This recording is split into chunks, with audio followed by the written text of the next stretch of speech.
10-year-old blows the roof off microphone fire. Simon Cowell jumps out of his seat on AGT 2025. From the moment the studio lights dimmed, a hush fell over the massive AGT stage.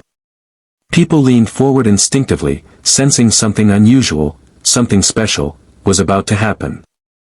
Backstage, 10-year-old Liam Carter stood frozen in place, clutching the microphone with trembling fingers.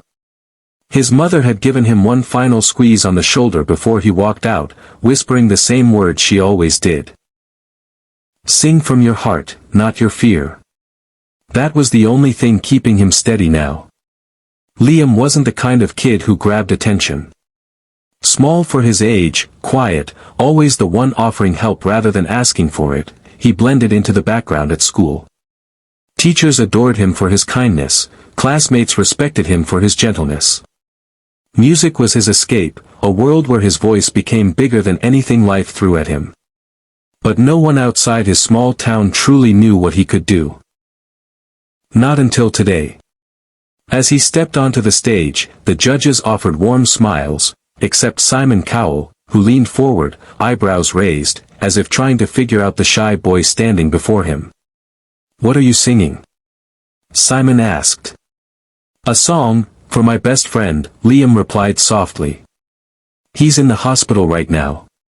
I promised him I'd sing this on TV, so, here I am." The audience melted instantly, but Liam wasn't trying to win hearts. He was trying to keep a promise. The music began. Soft, slow, almost fragile. But when Liam opened his mouth, the vulnerability cracked open into something enormous. His voice soared, rich, soulful, filled with a raw power that no one expected from a boy barely old enough to ride most roller coasters. Gasps echoed around the auditorium. A woman in the front row covered her mouth. Even Simon's eyes widened in disbelief. Then, halfway through the song, something unexpected happened. Liam paused, not dramatically, not intentionally, but because the emotion caught him off guard. He glanced toward the audience, and for a moment, fear flashed in his eyes. His hands shook. His breath faltered. It could have ended there. A forgotten lyric. A panic spiral. A collapse under pressure. But then a voice rang out, small, but real. "You got this, Liam," a kid shouted from the balcony. The crowd murmured, then applauded in encouragement. And Liam felt warmth spread through him like sunlight breaking through clouds. He thought of his friend Noah, who always insisted Liam was destined for something bigger than their tiny hometown. Noah, who had spent months in a hospital room fighting a rare illness with more strength than most adults. Noah, who used to say, "When you sing, the world feels brighter." Liam lifted his chin. The music rose again. And this time, he gave everything. His voice exploded into stunning high notes, filling every corner of the auditorium.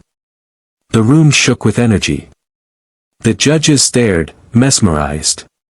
By the final chorus, people were on their feet, cheering, clapping, crying, completely swept away by the storm pouring out of him.